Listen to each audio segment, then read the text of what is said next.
시간은 때로 너무나 다정하고 때로는 지독히도 무심하게 흐릅니다. 여기 그 시간의 강을 함께 건너온 어머니와 아들이 있습니다. 빛바랜 사진첩의 첫 장을 넘기면 세상의 모든 것을 막아줄 듯 듬직했던 젊은 아버지와 수줍게 웃던 어머니, 그리고 그 품에 안겨 세상을 다 가진 듯 행복해하던 한갓난 아이가 있습니다. 하지만 시간은 사진첩의 다음 장을 채 넘기기도 전에 젊은 아버지를 너무 일찍 데려갔고, 그날 이후 어머니의 세상은 오직 하나, 바로 이 아들이었습니다. 어머니의 시간은 아들이라는 이름의 태양을 중심으로만 돌았습니다. 아들이 처음 엄마라고 불렀을 때 그녀의 우주는 완성되었습니다. 아들이 넘어져 무릎이 깨졌을 때 그녀의 가슴은 더 시리게 아려왔습니다. 아들이 받아온 낡은 상장 하나는 세상 그 어떤 훈장보다 그녀의 삶을 빛나게 하는 자부심이었습니다. 그녀는 자신의 닳아 없어지는 청춘을, 깊어지는 눈가의 주름을, 거칠어지는 손마디를 아들의 성장과 맞바꾸었습니다.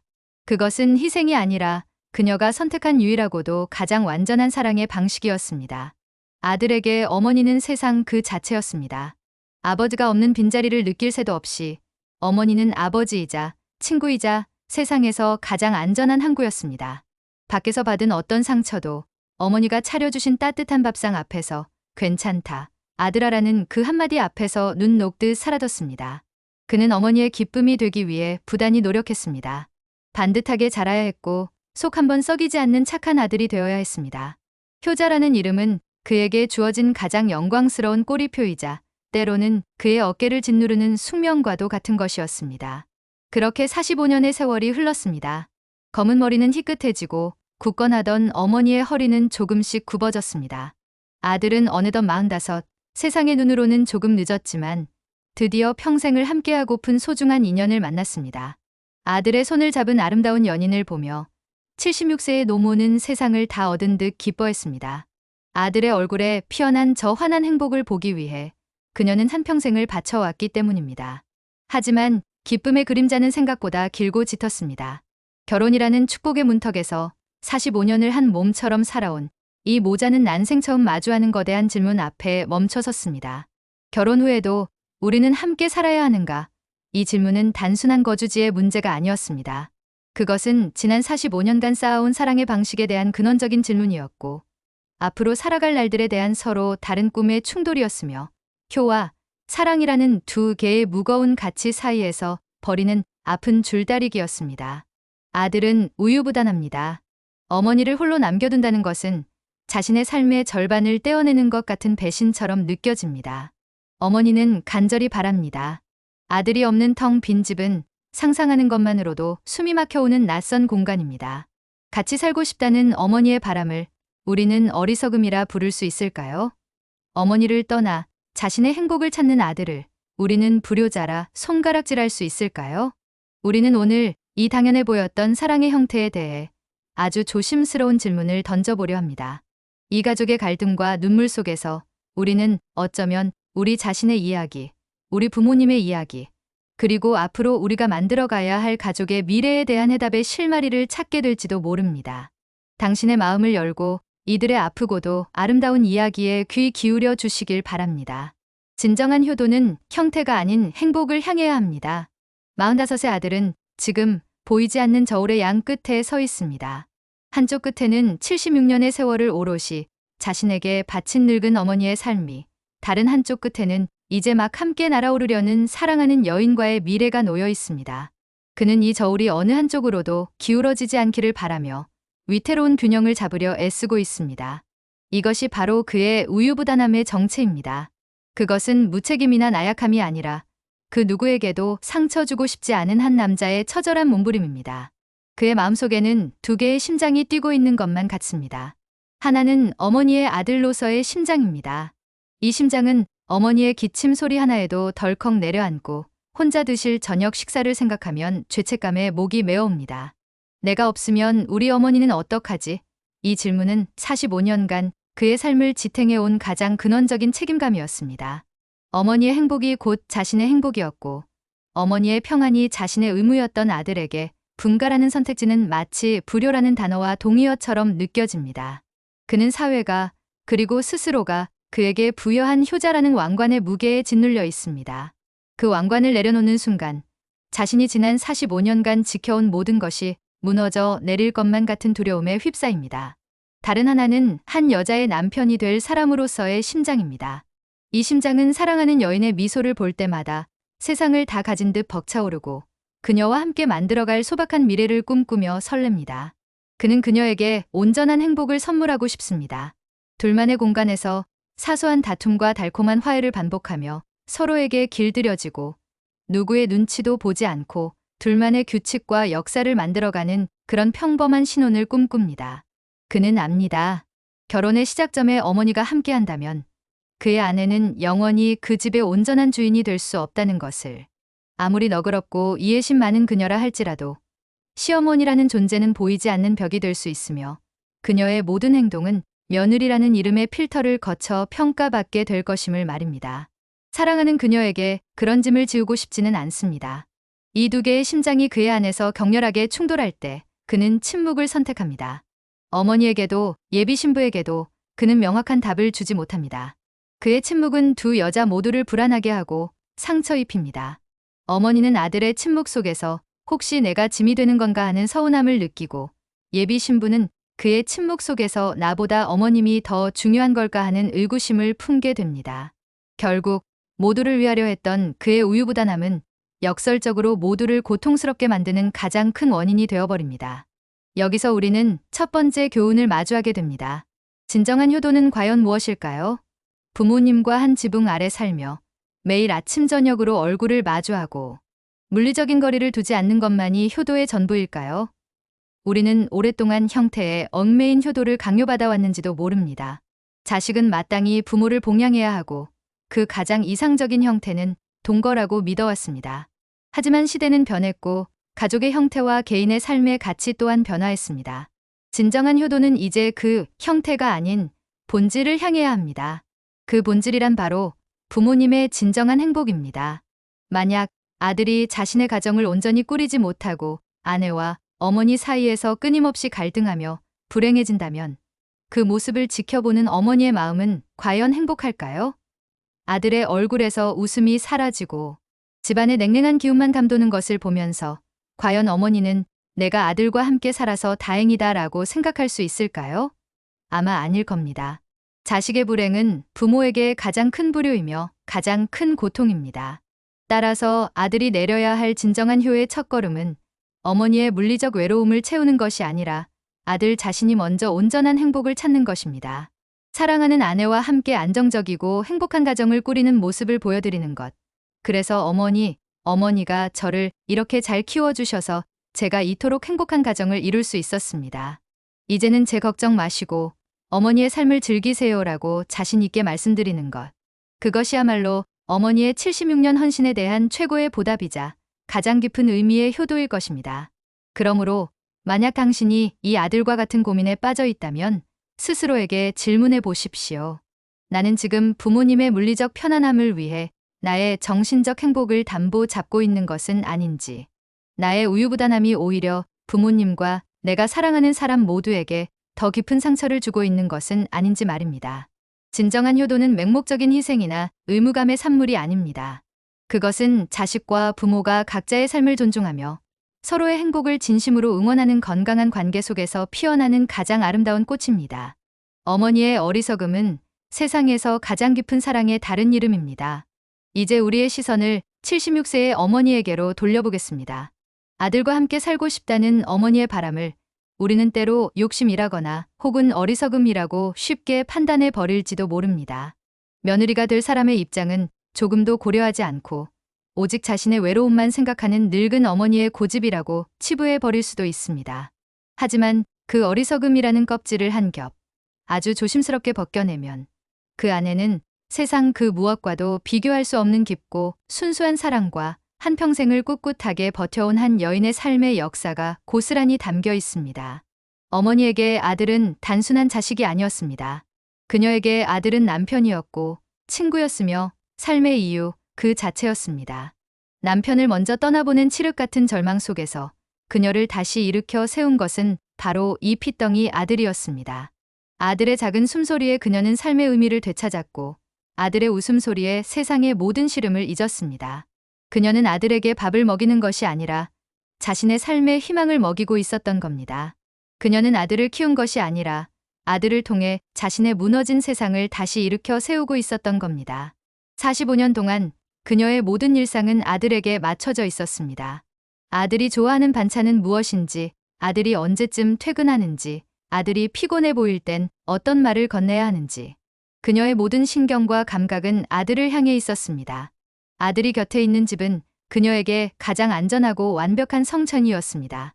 그런데 이제 그 성의 유일한 주인이었던 아들이 자신만의 새로운 성을 쌓아 떠나려 합니다. 어머니가 느끼는 감정은 단순히 외로움이라는 한 단어로는 설명할 수 없는 존재론적인 공허함과 두려움입니다. 그것은 마치 평생을 바쳐 항해해온 늙은 선장이 자신의 유일한 배를 떠나보내야 하는 심정과 같을 겁니다.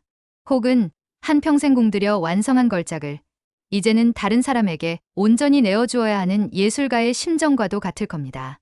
아들의 결혼은 분명 기쁜 일이지만 그 기쁨의 이면에는 자신의 역할이 끝났다는 상실감, 이제는 더 이상 쓸모없는 존재가 될지도 모른다는 존재론적 불안감이 함께 찾아옵니다.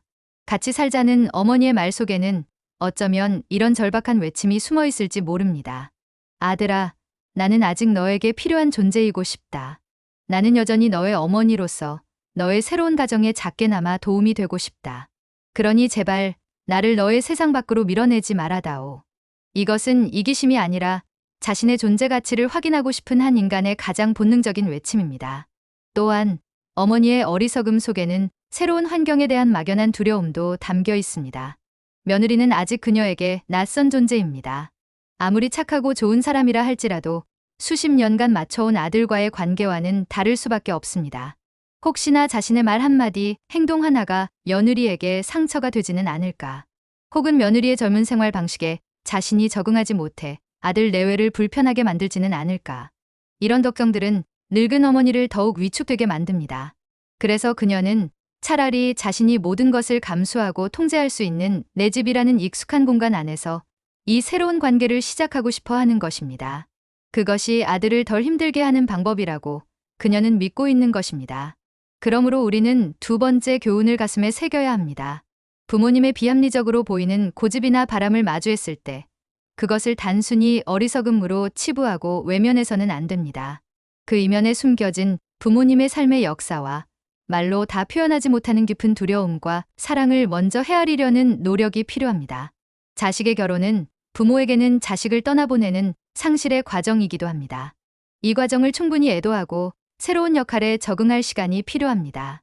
아들은 어머니에게 어머니, 결혼한다고 해서 어머니를 향한 제 사랑이 변하는 것은 절대 아니에요. 어머니는 여전히 제게 세상에서 가장 소중한 분입니다라는 확신을 끊임없이 심어주어야 합니다. 어머니의 존재 가치를 인정하고 새로운 가정 안에서도 어머니의 자리가 분명히 존재한다는 것을 느끼게 해주어야 합니다. 어머니의 어리석음을 이해하는 순간 우리는 비로소 그녀를 원망의 대상이 아닌 연민과 사랑의 대상으로 바라볼 수 있게 됩니다. 그리고 그 이해의 지점에서 비로소 진정한 소통과 해결의 길이 열리기 시작할 것입니다. 건강한 가족은 용기 있는 거리 위에서 다시 태어납니다. 갈등의 한가운데서 아들은 마침내 용기를 내기로 결심합니다. 그것은 어머니를 외면하는 용기가 아니라 어머니와 자신, 그리고 아내 모두를 진정으로 사랑하기 위한 용기입니다. 그는 깨달았습니다.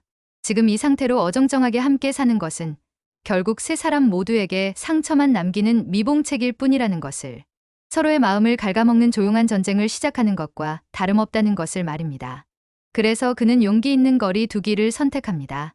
여기서 우리가 얻을 수 있는 세 번째 교훈은 건강한 가족 관계는 때로 용기 있는 거리 위에서 새롭게 정립된다는 것입니다.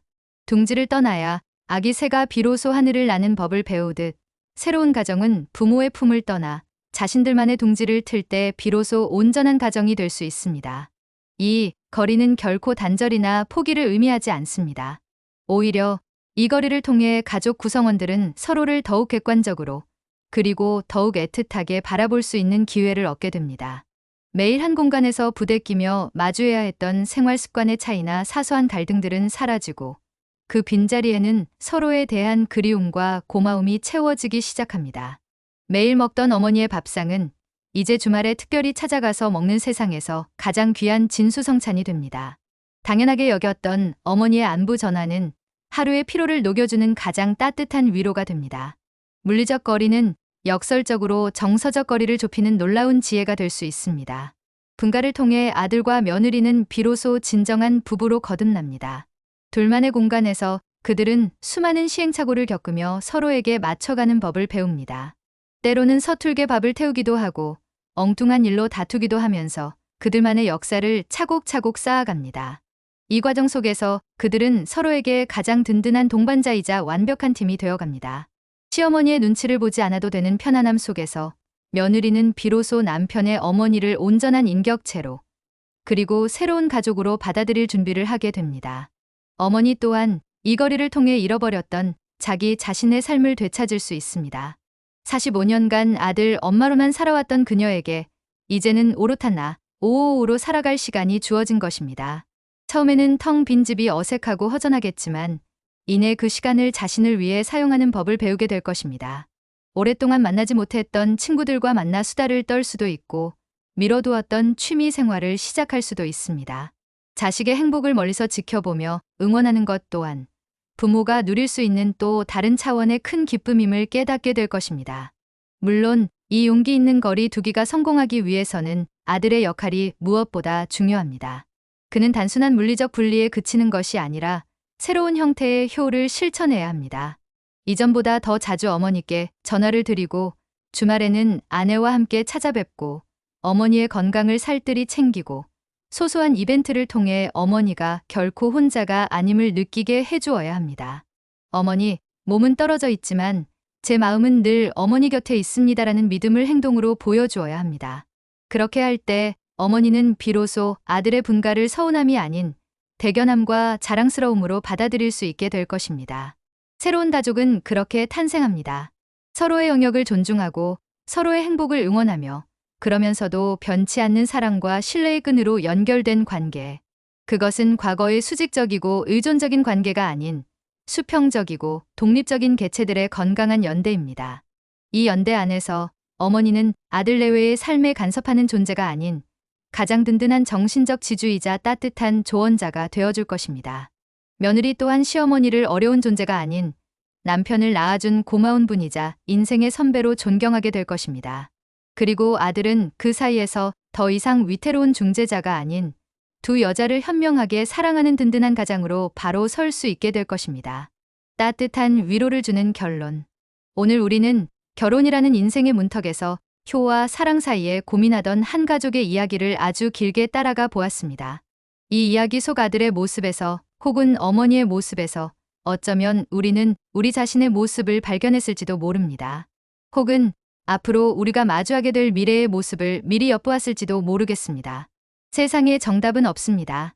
모든 가족의 역사와 상황은 저마다 다르기에 이렇게 해야만 한다는 하나의 공식은 존재하지 않습니다. 어떤 가족에게는 함께 사는 것이 최선의 행복일 수 있고 또 다른 가족에게는 오늘 우리가 이야기한 용기 있는 거리가 필요할 수도 있습니다. 중요한 것은 우리가 어떤 선택을 하든 그 선택의 중심에 서로에 대한 진심 어린 사랑과 존중이 있어야 한다는 것입니다. 부모님의 마음속 깊은 곳에 숨겨진 두려움을 헤아리려는 자식의 노력, 그리고 자식이 새로운 날개를 펼치고 날아갈 수 있도록 기꺼이 둥지를 비워주는 부모의 용기. 그 두 마음이 만날 때 우리는 비로소 어떤 형태로든 행복한 가족의 모습을 만들어갈 수 있을 것입니다. 만약 당신이 지금 이 아들처럼 어려운 선택의 기로에 서 있다면 너무 자책하거나 괴로워하지 마십시오. 당신의 그 고민의 깊이만큼 당신은 이미 충분히 좋은 아들이자 딸이며 좋은 남편이자 아내입니다. 당신의 우유부단함은 사랑이 깊다는 증거입니다. 이제 필요한 것은 그 깊은 사랑을 표현하는 현명한 방식을 찾아 나서는 작은 용기일 뿐입니다. 그리고 만약 당신이 이 어머니처럼 자식을 떠나보내는 과정에서 서운함과 불안함을 느끼고 있다면 그 감정을 애써 외면하지 마십시오. 그것은 한평생을 헌신한 당신이 마땅히 느낄 수 있는 자연스러운 감정입니다. 다만 기억해 주십시오. 자식이 둥지를 떠나는 것은 당신을 버리는 것이 아니라 당신이 얼마나 훌륭하게 그를 키워냈는지를 세상에 증명하는 가장 자랑스러운 순간이라는 것을. 이제 당신의 사랑은 자식을 품 안에 가두는 사랑이 아니라 그가 더 넓은 세상에서 행복하기를 멀리서 지켜보며 축복하는 더 크고 성숙한 사랑으로 피어날 것입니다. 사랑은 소유가 아니라 상대가 자신의 세상에서 온전히 행복하기를 바라며 기꺼이 한 걸음 물러서 주는 용기일지도 모릅니다. 가족이라는 이름으로 묶인 우리 모두가 서로에게 그런 용기 있는 사랑을 보여줄 수 있기를. 그리하여 이 세상 모든 가정이 저마다의 가장 아름다운 형태로 행복의 역사를 써 내려가기를 진심으로 기원합니다. 끝까지 들어주셔서 감사합니다. 구독과 좋아요 꼭 눌러주세요.